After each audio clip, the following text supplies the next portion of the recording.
Chapter 11. A Turn of Events. You're more beautiful than the sun in the sky, more beautiful than the snow glistening on the trees in the gold heart of winter. Your smile lifts my soul and brightens my day. Every second I spend with you just brings me so much joy. Oh, Adrian, Lorelei giggled, twisting her wrist as if swinging an invisible stick in her hand. You're so silly. He grabbed her by the shoulders with not too much force, in a non-threatening grip. Please stop moving, he smiled patiently. Look. He produced a rose from the inside of his jacket, perfectly formed with each petal in place. One might have expected it to have been somewhat squashed, but no. It was as if he had plucked it from where it grew, right out of thin air. Lorelei blinked at it. The colour of the petals was red like blood. Another one? She snatched it from his hand and twirled it around. Where on earth do you keep these? She asked, frowning at it critically. If I didn't know better, I'd say you were using magic. The last word she pronounced deliberately as a slow drawl. I'd give it a 4 out of 10, I suppose. Hey, where do you think the others went? Lorelei asked yet again, as if trying to change the subject. Reuben and Lucas and the others were with us. Now they've vanished suddenly. Adrian somehow kept himself from slumping in exasperation and groaning in frustration. I've never met a girl that was so hard to please, he thought. And then he noticed something. Lorelei was looking over his shoulder, and as she did, her eyes seemed to soften, and then she smiled. Adrian glanced around. Behind him was Diz, sitting on a wall in the streets. He was playing absent-mindedly with flowers that grew on the grass beside him. He seemed to be making a daisy chain. Adrian could not resist making a sarcastic comment in his mind, though he kept his thoughts to himself. Adrian took a deep breath, resigned. He's a good guy, you know, he said to Lorelei, sounding suddenly sincere. He called over to his brother, as Lorelei gave him a curious look. Hey, Diz. Yes, brother, Diz answered sweetly. I'm going home. I'll see you there later, yeah? Diz raised his eyebrows in interest and caught his brother's wink. Adrian turned to Lorelei and gave her a forced smile, a smile that said many things. He gripped her shoulder affectionately and walked past her in silence, regret in each step that took him further away from her. That afternoon, as things began to darken, found Diz and Lorelei alone in the town together, walking past the deserted shops. She was laughing like she had never laughed before, a gentle series of chuckles and girly giggles, and Diz in turn laughed with her, talking almost non-stop, telling her jokes, what he did last week, his childhood, his plans for the future, and the troubles he had gotten into with his brother. Oh, Diz, you're starting to sound like Lucas and Reuben. Those brothers are always getting into trouble one way or another. He told her about what he did when he was 5, how he and his brother first got into street dancing, that time he came home to a drunken Adrian and found a sock and pizza slice stapled to his bedroom door. Lorelei listened to his stories, offering occasional silly comments and compliments, and despite the fact that she was much taller than him, she clung to him, hanging on his arm and making him walk diagonally. And then Diz began to grow a little nervous, as did Lorelei. They passed an alley, and something made Diz glance behind him. Upon the wall of the dim alley, just visible in the failing light, was a graffiti picture, a heart with an arrow running through it. Inside were words, "Ask her out." Diz hesitated. What is it, Diz? Lorelei made a move, as if she was about to turn, when Diz grabbed her arm lightly. The sudden move surprised her, and she looked back at him wide-eyed. He grinned awkwardly back at her, unaware of what to say, wondering if whatever he could say would sound like a distraction. You're so beautiful, he breathed. Oh, stop, she laughed. You're starting to sound like your brother. Sorry, he mumbled. He lowered his head as he let her go, hoping his second glance to the graffiti wouldn't draw her attention. I'm a little shy. Can I ask you something? You just did. He hesitated, racked with sudden uncertainty and nervousness. Just kidding. Lorelei squealed delightedly. Go right ahead. What is it you want to ask me? Diz gritted his teeth. Wonderful, beautiful, and funny, yet so annoying sometimes. No wonder my brother gave up on you. Diz summoned his courage. He only needed a few seconds, just one sentence. Here it goes. Just say it, just say it, just say it. I wanted to, Lorelei tilted her head to the side, seeming to be only curious. God, she's so damn beautiful. I'm surprised she's not already with somebody. He took a deep breath. Perhaps it's because everyone keeps chasing her. Should I really do this? I really like you. I wanted to know if... He looked up. Can't chicken out now. Do you want to be my girlfriend? Huh? Lorelei gave a slight gasp of surprise. Go out with you? She rubbed her chin, as if appearing to think about it, doing so for several seconds that were agonizing for Diz. All right, she said at last, beaming. In fact, if you wanted to know the truth, I wanted you from the very first moment I laid eyes on you. Really? Diz said, perking up, after letting out the deep breath he had been holding. Do you really mean it? She suddenly shoved him away in mock annoyance. What took you so long? Sorry, he shot back automatically, feeling awash with relief. I didn't realize. Oh, you men, she huffed, so blind. She took him by the hand suddenly. Her skin was so soft and smooth. Let's go deeper into town. She laced her fingers with his, grinning at his sudden shyness. You're so cute, she giggled. I always thought so. They left the scene, Lorelei skipping and dragging the shorter Diz with her, who struggled to keep up with her long legs. From around the corner near the heart graffiti was Adrian, watching the two go. He grinned to himself, tossing the red spray paint into an open top bin as he set off on his way home. Near the centre of the town, in the almost complete darkness, were the new couple, wrapped up in each other's arms, Diz kissing Lorelei's lips tenderly. Oh, Diz! Lorelei grinned slyly, though Diz could not see in the dark. You'll learn in time not to be so gentle. The sun was sinking further and further towards the hills. The sky was a sheet of changing colour, growing ever darker towards the horizon. The grey clouds were outlined in gold, and a chill was setting in. Ebony drew herself tighter, hunching her shoulders and crossing her arms. So what's your final decision? Indigo asked impatiently. I have longed all my life to meet another one like me, Crystal spoke. I go where Ebony goes, and if she chooses to stay, she bowed her head, closing her eyes, then I will also stay. And you, Ebony? Indigo asked her. Do you still want to stay? I do, she said. Why? Indigo asked her. Siren watched them quietly, glancing from one to the other. Crystal had also now fallen silent. Why? Indigo repeated. Why do you want to stay here when you know you'll be hunted? You'll be safer in the ancient worlds. It's where you belong. Ebony's attention diverted, drifting towards Lucas. The others followed her gaze. You want to stay, Indigo said, incredulous, because of him. He is the only one I have ever known to show me true kindness, Ebony replied. And for his kindness, Indigo spoke through gritted teeth, you would risk your own life and his and Crystal's? Ebony shifted uncomfortably on the spot. What is the matter with you? Indigo said, smacking her forehead with the back of his hand. It's like I'm talking to a cloud, Siren.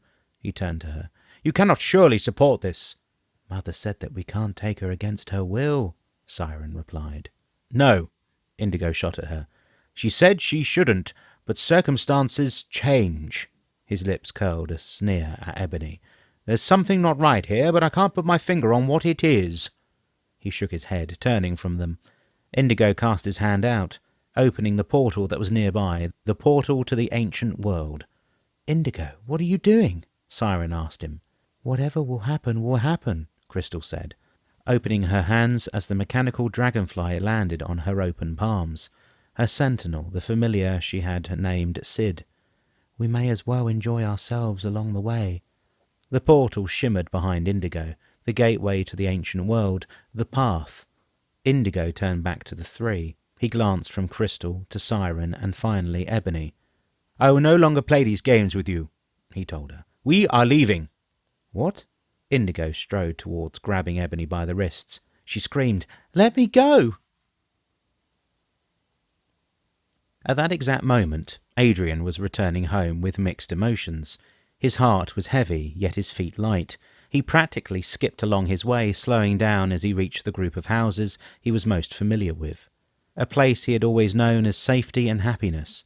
It was dark at this time, and he found it strange how none of the lights on his street were working when they would usually have all been lit, but he spared it little thought. Adrian slid through the gate at the bottom of his family's driveway, trying to be quiet, though the hinges still creaked. Adrian also found it strange that all the lights were off inside his home. His parents would normally be watching TV, and his sister would be in her room. Perhaps they were all on the other side of the house for some reason. He marched up the steps and opened the front door to absolute silence. "Dad!" The curtains were all shut, and the moon above was hidden by clouds. It was totally dark inside the house, and Adrian could see nothing at all. He took a step forward. There was a squelching under his feet as he did so. The carpet was wet. Adrian noticed movement to his side.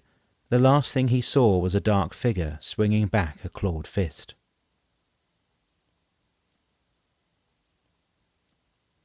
"Well, I'd better go home now." "So soon?" Lorelei pouted. "Surely you can stay with me just a little longer." "Oh, now, don't make me feel guilty," Diz whined. "Then why do you have to leave?" "Because... Wait, you're not going to make fun of me, are you?" "Of course not," Lorelei said defensively. "Why would you say that?" "Well, my mother worries. She knows I'm 17, but in her head I'm still her baby." "Aw, isn't that so sweet?" "Not when you have to put up with it." "Hold on a second, did you say you were 17? "Yeah." "Wow," she beamed. "You're the same age as me. You look much younger, though. I guess I should have checked your age before I agreed to go out with you. Don't want to be dating a minor now, do we? I thought for a brief moment that I should ask your parents' permission. Ha ha ha!" She waved her hand, leaning back and laughing hysterically at her own joke. "Ah," she sighed finally, wiping away a tear. "I'm so silly." "Have you finished making fun of me?" Diz pouted. "Huh?" She blinked at him. "Oh, don't take it like that. I was just teasing you." She shook his arm lightly. "Would it be okay if I walk home with you? I want to see where you live." "I see no problem with that." "Yay!" She leapt up, circling around him and clinging onto his arm once again. "Come on then, lead the way." Lucas tensed at the sight of Indigo grabbing Ebony by the wrist. He made to run forwards to protect her, but Cheyenne grabbed his arm to stop him, and he looked back at her. Even in the failing light, Lucas could see her eyes, deep, dark, and beautiful, and full of so many emotions. One stood out more than the others. Grief. She knew that she was losing him. Lucas turned back to the Elder Guardians. He watched as Ebony was dragged away towards a portal that led to a new world, to places unknown. Feeling helpless, he watched as Cheyenne still held him. He was so close to losing Ebony forever, so close to never seeing her again. His heart wrenched in his chest as Ebony screamed. He watched her, trying and failing to pull away from Indigo as he grabbed her. Crystal and Siren watched uncertainly. Neither of them intervened. "Ebony!" Lucas cried as his heart bled. He saw her. There were terror in her eyes. She was afraid to leave his side, afraid that she would never see him again, as he was afraid for her. "Lucas!" Cheyenne let go of his arm, acting so deliberately. "She's calling for you, Lucas," Cheyenne told him. "What are you going to do?" Lucas stared back at Ebony as she was dragged closer to the portal. Indigo hesitated suddenly. He let go of Ebony, staring at the portal before him. Siren faltered, giving a slight gasp and stepping back. The portal before them flickered once, then again, then died, fading away as if it had never been there. "What the hell is going on?" Indigo demanded. "It's Lagoon," Siren voiced. Ebony moved sharply back towards Crystal. The two of them clung to each other, suddenly frightened. The dragonfly Sid darted back and forth above their heads. A short distance away, Lucas let out a sigh of relief. "I was lucky," Cheyenne said flatly behind him. There was a buzzing sound then, and Venom glanced about him, then towards Reuben, who stood beside him. "It's coming from your pocket," Venom said, as Reuben patted himself down. Reuben pulled from the inside of his jacket the mobile. He answered the call. "Hello?" Lucas tilted his head, listening carefully. "What?" Reuben's eyes grew wide. "What is it?" Lucas called to him, raising his voice so that he may be heard. "Lorelei," Reuben said. She needs our help. It's Diz. His family are dead." "The others," Siren said to Indigo upon hearing this, her voice breaking in panic. "Lagoon, Krias, and Aaron, they've done this." Indigo snarled, baring his teeth in savagery. "Where are they?" he demanded. "There's a group of houses at the edge of the town," Reuben called back.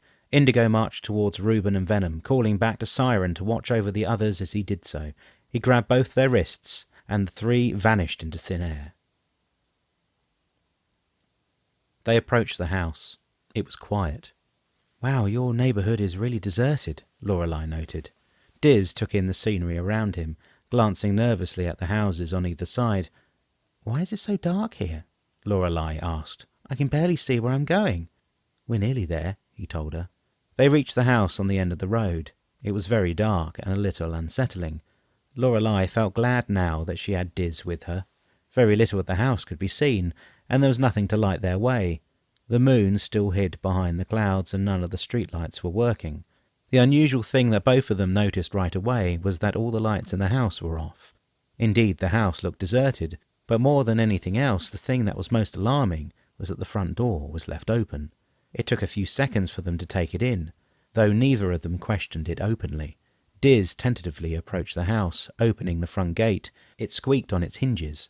Moving closer, Diz walked reluctantly up the short flight of steps towards the front door.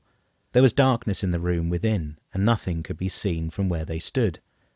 "Diz," Lorelei voiced uneasily, pulling back, reluctant to go any further. Diz stood at the threshold of the open door. Still he could see nothing inside. There was not a single light on, and all the curtains had all been shut. The place seemed deserted, and there was not a single sound, besides the rasping noise of Diz's own panicking breath. Diz tried his best to control himself. He held his breath, lifting his hand towards the wall. He switched on the lights. What he saw would change him forever. No longer would he be known as a friendly, happy-go-lucky boy who smiled at everything. Now Diz laid his eyes on the scene before him.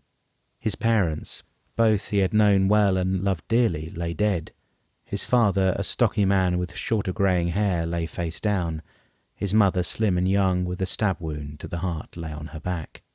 They appeared to have been trying to escape. His sister was collapsed sideways on the sofa, throat slashed, and his brother, his dear beloved brother, lay before his feet.